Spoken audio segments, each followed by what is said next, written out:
helpless. The government aid for the aid patients and unemployed to leave. So government has done a facility for the people, those are age old. For them also is given a facility to stay in old age home, and also unemployed. Those are jobless. For them also is provided a good facility for the helpless people. Then next comes uniform code of law to all. What is this uniform code to all? That is a civil law to all the citizens. Civil law which is implemented by the government here. The civil law code is proposed to build in India, like replacing personal laws for the citizens based on religion. So religion is a thing that there is no right. A person is having a right that he can go to any religion here. And also with a set of common laws which apply on all citizens equally regardless of the religion. So we don't have a right to speak on any religion. So it is a secular. That is called the Uniform Code to all. The next comes prohibition of liquor. What is this prohibition of liquor? You have seen this posters everywhere now, children. When you enter to the bus or when you're traveling, you just see the signal sign there. Do not drink and drive. You have seen this, right? But do we come out of this one? No. The government wants to ban, but government is not banning this because it is a high income for the government from this liquor. So with this, drinking spoils the health. It also leads for financial problem. A man earns, but do he give importance for his family? He earns and he visits to the liquor shop and try to consume it. And later he faces a problem of money. He cannot manage his home, he cannot satisfy his home needs, he cannot take care of his family, and there will be so many issue matters between the families here. That is exploitation or torturing to the women.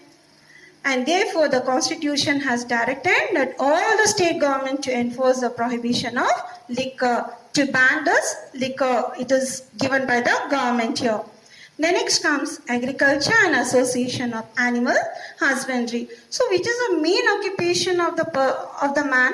That is before independence and after independence still we see, that is agriculture. Without agriculture can we live? No. So agriculture is the backbone of the economy. A farmer is a person where he tries to feed for the whole nation. He cultivates various type of crops here. So here agriculture, cultivation of agriculture and animal husbandry, where we have the, in the sense here, dairy product. From where do we get? We get from animals. If these people are not taking care, do we get? In the sense here, eatables and also the dairy product? No. So in order to protect this unique species, so it is said by the government here, not to cut the slaughtering of the cattle to be completely banned, and also calf and other animals which they give the milk. So we have the animals which give the milk and also the animals which doesn't give the milk. So these animals are used for plowing the field. That is cultivation of agriculture, and not only for agriculture, pulling of heavy luggage, where we have the ox. In olden we had to go far, in the sense not to the 20th century, we had to go for 18th century, where we don't have, now we have the present technology. In those days we don't have any technology for the transportation, where animals were used as a transportation for goods and for carrying a heavy luggage and also for cultivation of crops here. The next comes environment. What is this environment here? You know, children, you have studied this. Why we have to care about this environment here? What is the importance of this environment here? Yes, environment is nothing but the surrounding in which we live. So do we think that now the environment is good? It is completely pollution. We have various type of pollution, like we have water pollution, noise pollution, air pollution. Who's making that? We, the human beings, right? So protection of environment, not only to the environment, no, in the sense that deforestation is going on, afforestation to be done, and also wildlife protection, environment from pollution of industries and mines, and protect the wildlife. The next comes protection of historical monuments. Yes, historical monument, beautiful monuments constructed by the rulers. It gives a beautiful history.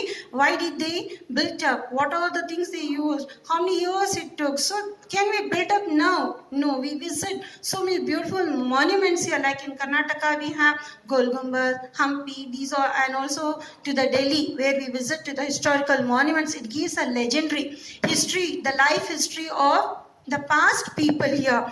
So protection of historical monuments, like protecting Example, as I said, yeah, Hampi, the people visit this historical monuments previously. What do? They used to eat, throw here and there and make the places, in the sense, in dirt, and also they scrub and write the names on the monuments. So these are completely banned by the government. So now we have the ticket, in the sense, without ticket, can we enter to can we see the monuments? No, this is a procedure where to protect this historical monuments here, the government has implemented the directive principle, the protection of historical monuments, like we have Hampi, Belur, Halebeedu, Pattadakallu, and many more historical sites of Karnataka.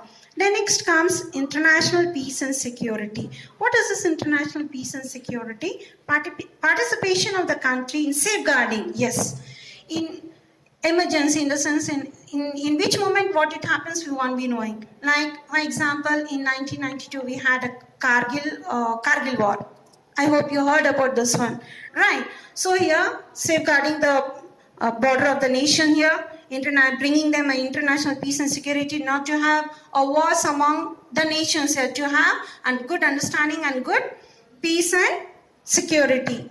Then, so we have studied about those directive principles of the state policy. The constitution has given certain advisories and the directions to the state government. That is, in the event of the violation of these principles, it cannot be questioned in the court. We cannot question this. Why this is being, we have to follow. It is for the citizens of India that we have to follow it. The central government and several other state governments could not enforce prohibition of liquor. Yes, we can speak about so many things, but can we speak about this, the prohibition of liquor? No, it is completely from the years to years. Though it is a prohibition of liquor for the last so many years, can we ban this? No, we cannot ban this liquor, right? And no one can question in the court that is banning of the liquor. So here it is, this is a problem where, that is in the sense, so your children, as you studied about the directive principles of the state policy, that is from 1 to 11. So as according to the government here, the prohibition of liquor for the last 6 decades, no one can question in the court of law. We can rise up the question for so many things, but not for liquor, right?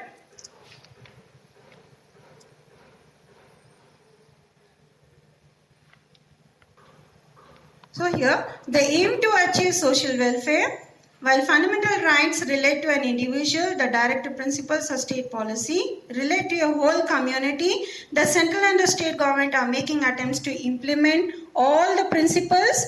These principles aim at holistic development in India, and they are the indicators of holistic development of India. So it is the aim of the government that is brought up to the citizens, and it is aiming more to follow by the citizens of India. That is from each and every state, both from central government and state government. I hope you follow this topic, children. Thank you.